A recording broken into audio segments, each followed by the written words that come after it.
Around 50s 60sಲ್ಲೇ ಒಂದು ಸಂಸ್ಥೆಯನ್ನು ಇಲ್ಲಿ ಕಟ್ಟಿ ಆ ಸಂಸ್ಥೆ ಸ್ಟೆಪ್ ಬೈ ಸ್ಟೆಪ್ ಹೇಗೆ ಚೇಂಜ್ ಆಗ್ತದೆ ಗ್ಲೋಬಲಿ, ಅದರ ಪ್ರಕಾರನೇ ಚೇಂಜ್ ಆಗ್ತಾ ಇಲ್ಲಿವರೆಗೂ ಒಂದು ಗ್ಲೋಬಲ್ ಸ್ಕೂಲ್ವರೆಗೂ ನಿರ್ಮಾಣ ಮಾಡಿದಿರುವಂಥ ಒಂದು ಇಲ್ಲೇನಿದೆ ಒಂದು ಮಗುವೀರ ಮಹಾಸಭಾ ಮತ್ತು ಇಲ್ಲಿರುವಂಥ ಎಲ್ಲರನ್ನು ಕೂಡ ನಾವು ಅಪ್ರಿಸಿಯೇಟ್ ಮಾಡಬೇಕು. ಯಾಕಂದರೆ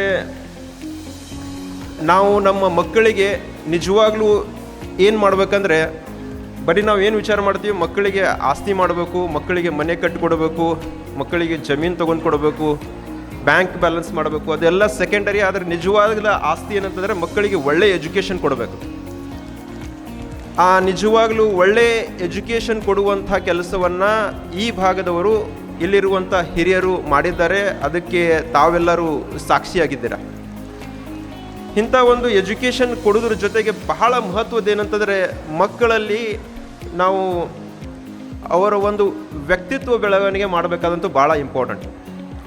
ಯಾಕಂದರೆ ಮಕ್ಕಳು ಬರೀ ಸ್ಕೂಲ್ ಎಜುಕೇಷನ್ ಬರೀ ಓದಿದಂಥವ್ರು ಅಷ್ಟೇ ಅಲ್ಲ, ಹೃದಯವಂತವ್ರಾಗಬೇಕು, ಹಿರಿಯರನ್ನು ಗೌರವಿಸುವಂಥವ್ರಾಗಬೇಕು, ದೇಶದ ಪ್ರತಿ ಪ್ರೇಮ ಇದ್ದವರಂಥವ್ರಾಗಬೇಕು, ನಮ್ಮ ಸುತ್ತಲಿದ್ದರ ಜೊತೆ ಎಲ್ಲರ ಜೊತೆ ಪ್ರೇಮದಿಂದ ಪ್ರೀತಿಯಿಂದ ಸಹಬಾಳ್ವೆಯಿಂದ ಇರುವಂಥವ್ರಾಗಬೇಕು.